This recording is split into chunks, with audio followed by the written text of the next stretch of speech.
done in 5 days.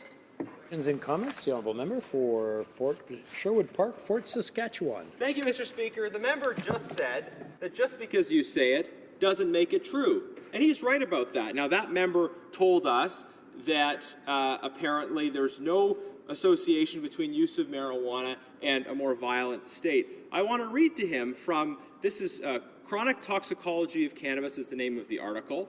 It's not a newspaper article. It actually appeared in Clinical Toxicology. It was written by someone at the medical school at the University of Queensland.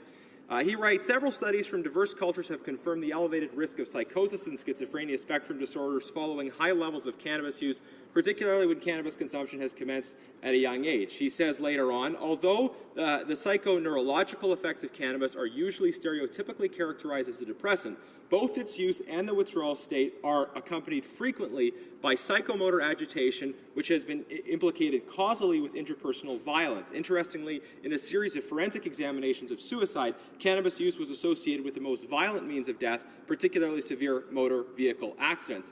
I'd like to know if the member thinks that the authors of this study at the medical school at the University of Queensland are falling prey to reefer madness. The honourable member for Vancouver Kingsway. Well, I had the benefit of sitting through over 90 witnesses at the Health Committee that were drawn from a wide variety of disciplines, including people from Colorado, Washington State, who have experience with legalization, and many academics and professors. And it's quite clear that the health effects of cannabis are, without any doubt whatsoever, far superior to those around tobacco and alcohol. I haven't heard any, my friends on the Conservative side of this House, talk about restricting the amount of alcohol that that someone can purchase when they go to the liquor store. Perhaps it's because they're afraid to take on the alcohol lobby in this country. We heard actually some very graphic testimony that a person can walk into a liquor store and come out with a 26-ounce bottle of liquor, and there's enough alcohol in that bottle to kill an adult.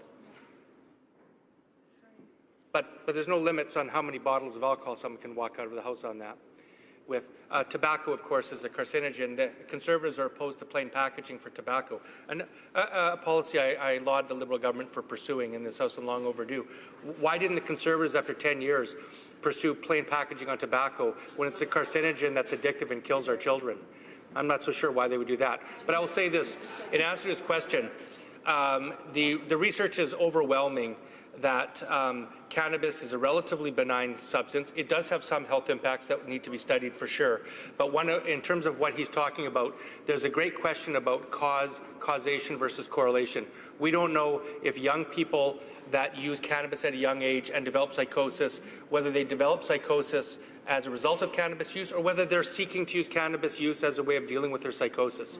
So the correlation causation aspect does have to be researched, and I'm looking forward to a lot of money being put into this by this government into researching the effects of cannabis in the years ahead.